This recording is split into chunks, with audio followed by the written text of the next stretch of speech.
Welcome back. It's now time for People and Politics, and today we want to focus more on the ladies. And I have a lady in studio who is vying for a position of woman representative in Machakos County. I'm talking about CPA Annabelle Ndilo. She is a Kenya certified accountant, economic analyst, a financial analyst. She is a tax expert, a commentator, auditor, and a political analyst as well. Welcome to the show, Annabelle. Oh, thank you so much. You have so many titles in one head. Too many hats to wear. Okay, all of those positions are mine. Yes. All of the titles are mine. Yeah, because I am a scholar. Yes. Yeah. You're a scholar. That sounds interesting because I look at you as a certified accountant, economic analyst, a financial analyst. All these things in one head, and you want to quit a lucrative job, you want to get into politics. Yeah. Why? Just because I have a call to serve the people of Machakos. Just that? Yeah. That's not just enough. A call to serve people of Machakos. And Kenya at a whole large.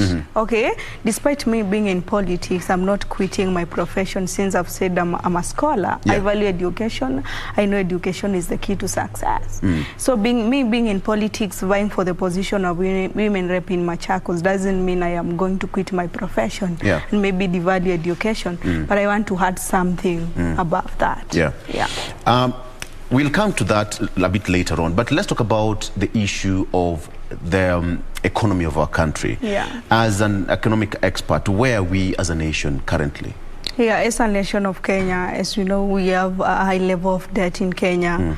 Okay, our GDP level is very low. The SMEs that are currently in Kenya are not able to contribute to a higher percentage. Yes. Like it has been before. 40% of the GDP in Kenya has been contributed by the small, medium enterprises, and we are not able to run as a country to be in an economic stabilized rate. As per now, as the economy and data analyst of Kenya, the economics data shows that at Kenya we are at a very low level of economy. So as a country, we are still struggling to keep afloat? Yeah, we're still struggling, but we hope as time unfolds, things shall come to a fall. When you look at, what's your projection in terms of where we as a nation, how are we going to pick up? Because when you look at how the pandemic affected us, most people lost their jobs, most of the SMEs also collapsed. How are we going to pick up from your own projection? From my own projection, at least we're thanking God since corona level has gone down. But we're hoping as time unfolds, we shall be able maybe to generate and flow and maybe uplift the people at the low to wake up a bottom, at least our economy keep going. But what are we going to do about that? That is a big question. Yeah. So maybe through my analytics and research, we can uplift the SMEs and maybe we create or come up with ways to create our own employment. Especially now, above 20,000 students, university students are graduating each year, and here outside there are no jobs. So what are we going to do to curb unemployment in Kenya? So we must be thinking of maybe coming up with our own employment measures to make sure there's employment in Kenya. But you see, most people are looking for white-collar jobs. And that is the biggest problem even the government faces. We have got thousands of students qualified, you know, being channeled to the job market, and yet the job market is currently strained. Perhaps SMEs, the support that they can be gotten from the government? Okay, you understand that SMEs, small medium enterprises, contribute over 45% of our Kenya economy. That keeps it growing. But how are we going to uplift or maybe empower the SMEs?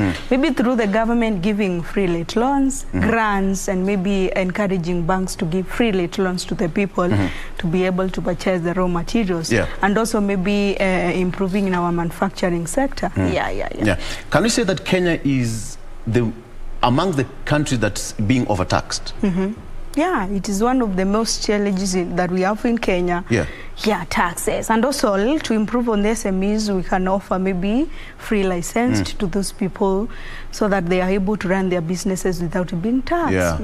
Because tax has become a burden to many citizens in Kenya. You look at Nairobi town, Kanju people, making people to move up and down their business are not able to move too smoothly due to the tax that is overrated. But why is it that we are overtaxed, but the services, people would say that they're not receiving, their services commensurate to what they're being taxed.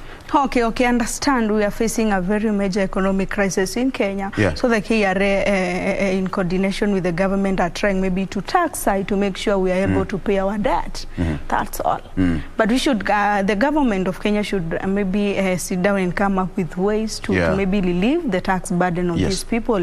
Because you understand that these people are employed who are working in the government do not feel the burden of taxing, because per se they are able to afford that. But how do you think, maybe, what do you think about the people who are in Sokos, in towns, who are trying maybe to run up and down to run smoothly to get their daily bread, the people who are not employed? I want to ask you two questions. When you hear Honorable Raila Odinga say that each and every poor family will get 6,000 shillings per month, from your own perspective as economic expert, is it achievable?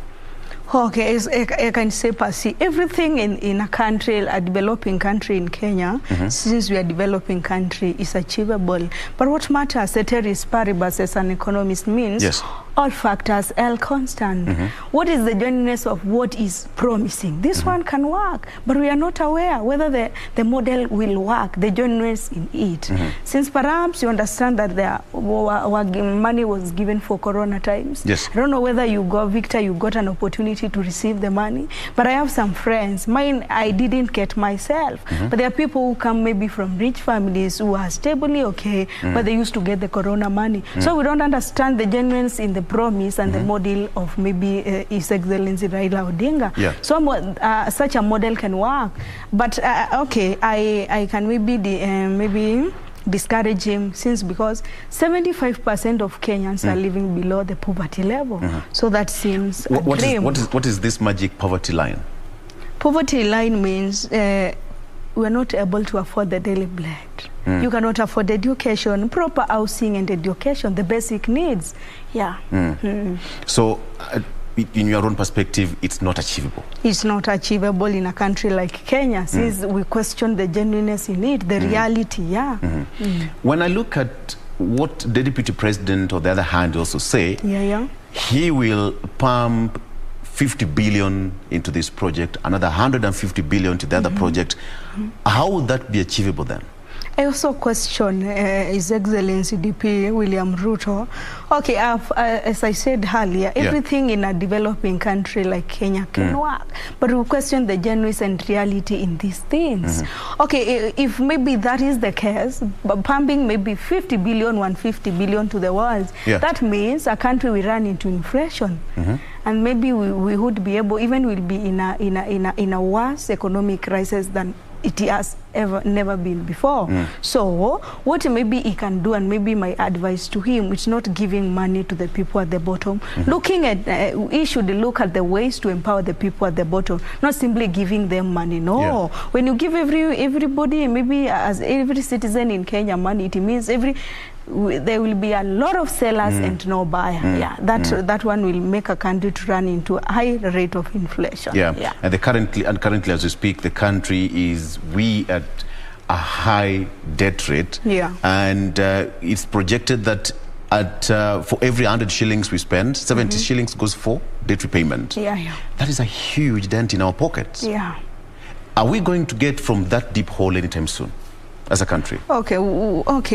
According to my point of view, maybe we sit down, we engage ourselves and the economists and maybe other financial experts on how we are going to drive this off.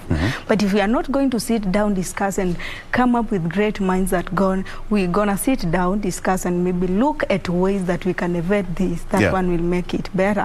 But what is the current situation in Kenya? Okay, our economy is given a chance for such platform, maybe to inform people, not even speaking to them, is this a real thing? How can we maybe, how is it realistic? What is the genuineness of this thing? But if we not, as a country in Kenya, if we're not going to sit down and maybe come up with ways to evade this, it's not important. How would you rate President Kenyatta's performance? His term is almost coming to an end. His Uhuru Kenyatta era is almost coming to an end. He has tried. he has tried. Like, I can say 40% he has worked. 40%. We are seeing highways being built all over, roads, you know. We have got ports built everywhere along our sea and shorelines. 40% is too low for the president. But look at the economic crisis that we are in Kenya. The time that he was becoming the president of Kenya, we had a which budget of maybe debt.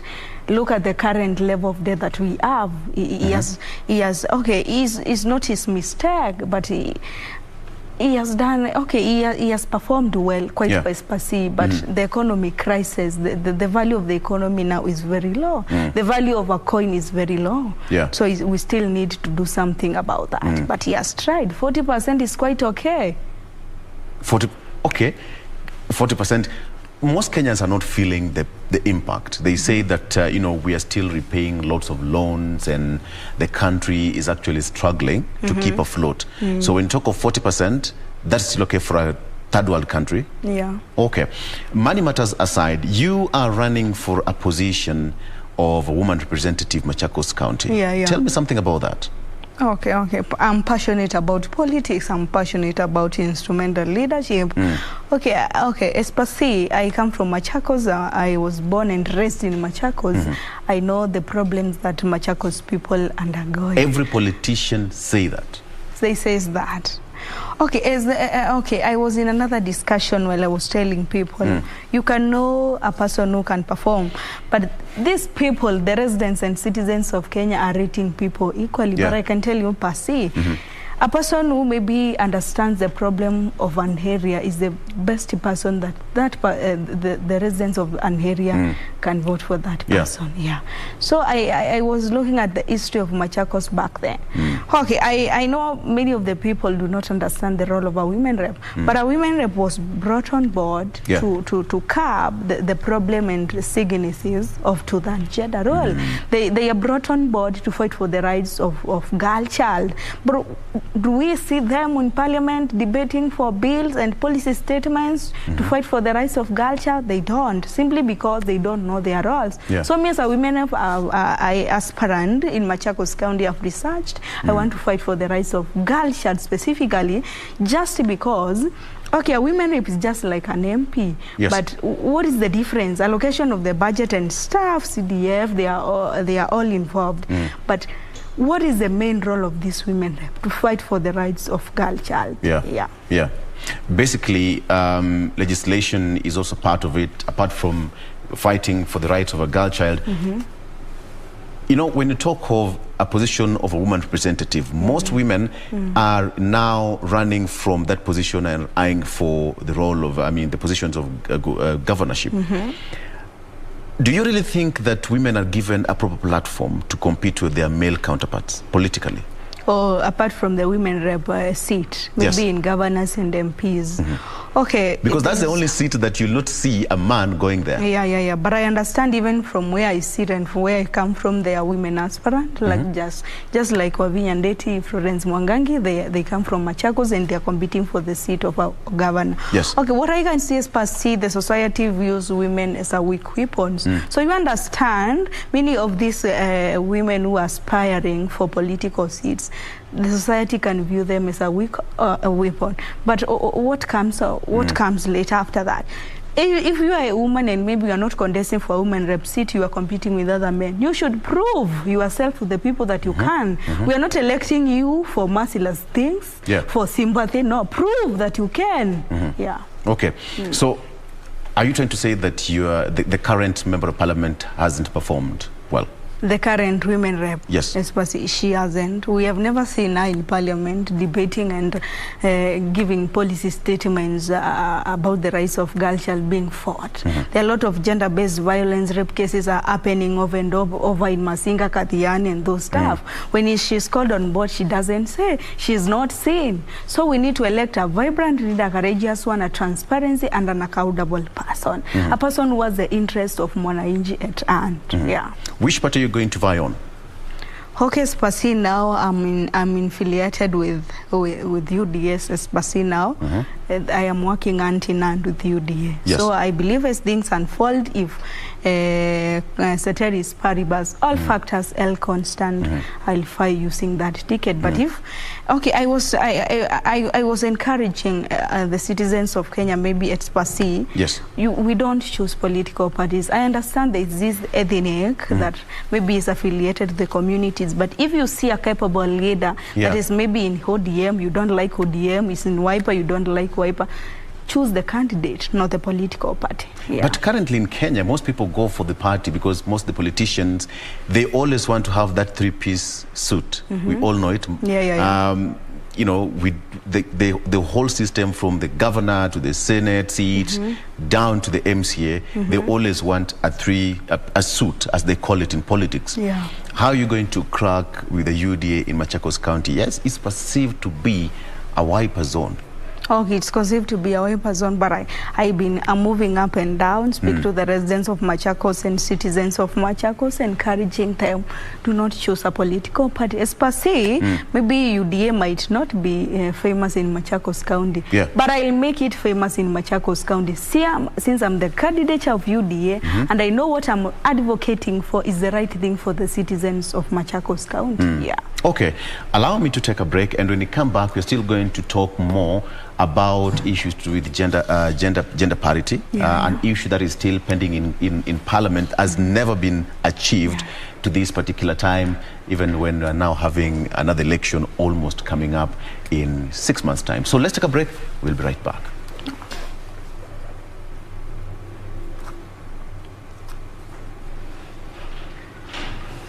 Oh, so fast.